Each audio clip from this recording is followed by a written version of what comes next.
So is your question exactly why there are still some topics people don't want to discuss? Right. In people who are just courageously stepping forward and risking their lives to speak out about what they know, why is it that they do not speak about everything that they do know, and there are still topics that they wish not to speak about? Well, that's a great question, and I'm also guilty of that. It's a comfort zone, it's a comfort level, and everything has its own timing. What would happen to humanity if the government were to come clean about everything that they know about everything that they know? Could humanity totally deal with it? Probably a portion of humanity could deal with it. The other portion, or portions or groups, could not maybe deal with it, at least in the very beginning, because they have constructed a reality around themselves that is based on perception that is an illusion. And to shatter that all in one swoop can be a disservice to them. The idea is to take people and give them the tools that they need so that they voluntarily begin the process of self-responsibility and voluntary introspection. The information is there, and it's been out there for 50, 60 years. We'll take the UFO community as a whole, exopolitics. More and more people are coming into this. Who's the biggest group now? It's the young people, okay, which is promising. They are, in fact, influencing their parents by having discussions at home. What do you think about this? What do you think about that? So it doesn't matter how it happens as long as it happens. Now, I mentioned Dulce in our conversation earlier. There will be people, I'm sure, who will contact these two to really want to talk about that. And they're going to have to be very careful about how they present the information, because the things that happen there are horrific, absolutely horrific.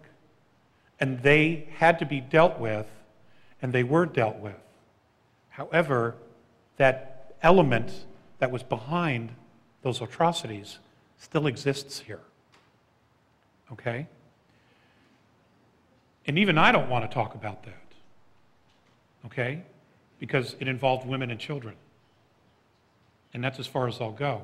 But now that I've mentioned it, I've created a domain of knowing, okay?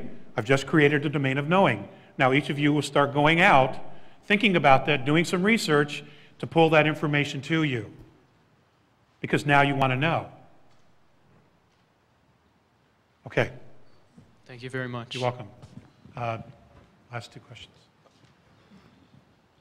My question was actually about children and the disappearance of children, if you're willing to talk about it. I've said so much about that already. I know that I have been blasted about that, ladies and gentlemen.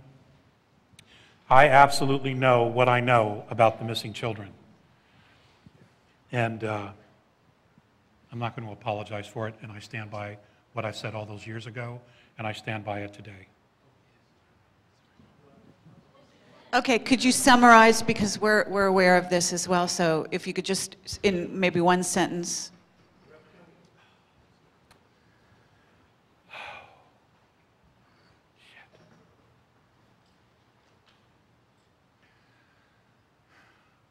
We have become a natural resource.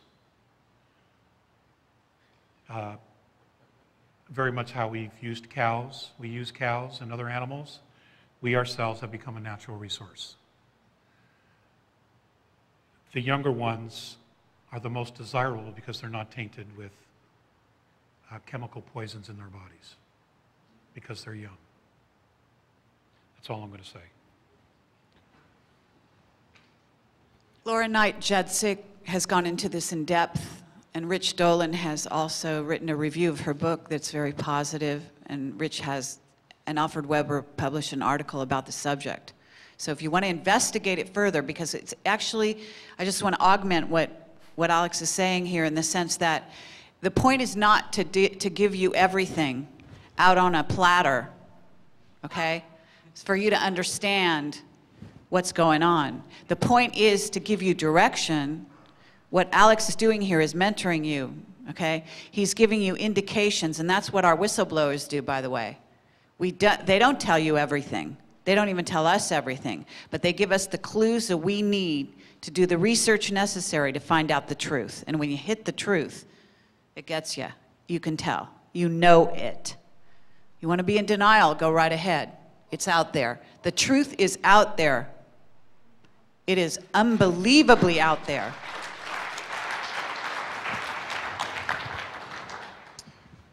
Hi, Alex. Hi. I'm the last question, obviously. My name is Andres. Please don't take this the wrong way, but I love you, man.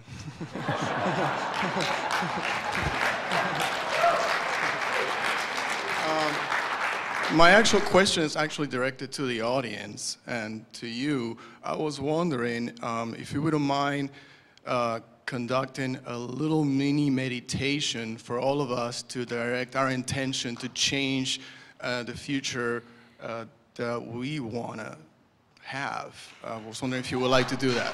Thank you. Ooh, I'm on the spot.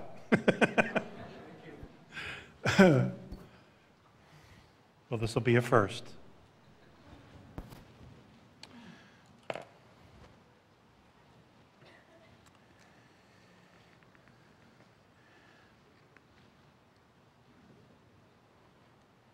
I have an affinity for very simple common sense spirituality, which has always led me to the Native Americans.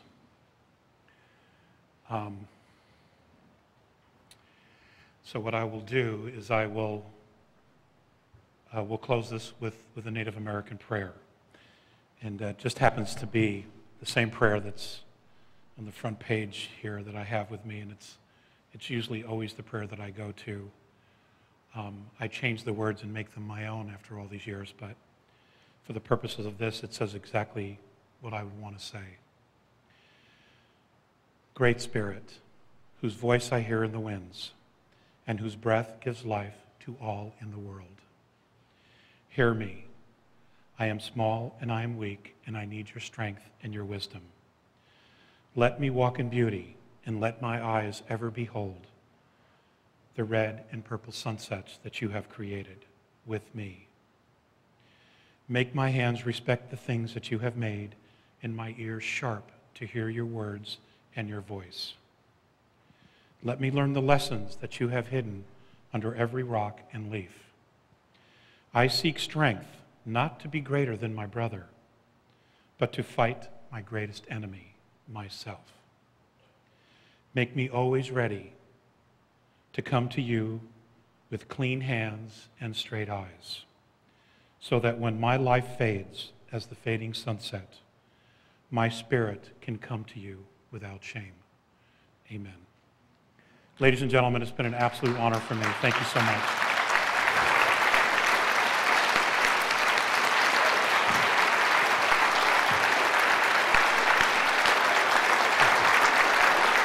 Thank you. Thank you.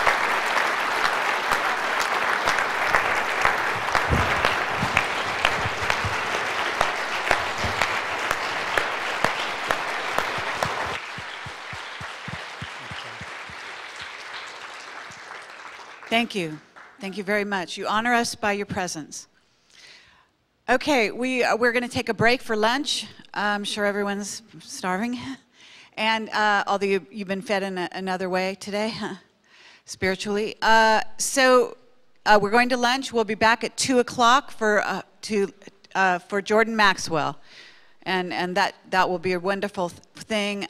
Jordan is coming forward to fill a gap left by Pete Peterson, one of our whistleblowers, and we honor him for that. So 2 p.m., be back in the room, and then after that is David Wilcock from 4 to 6. Thank you very much. We're in the middle there. No, I'm. Yes, yeah. I don't think we have time. Yes, we do. Yeah. Yes, we do. Okay. I think Camelot will do about a half hour, an hour. Okay. I'm sorry. We're going to do an hour in there too.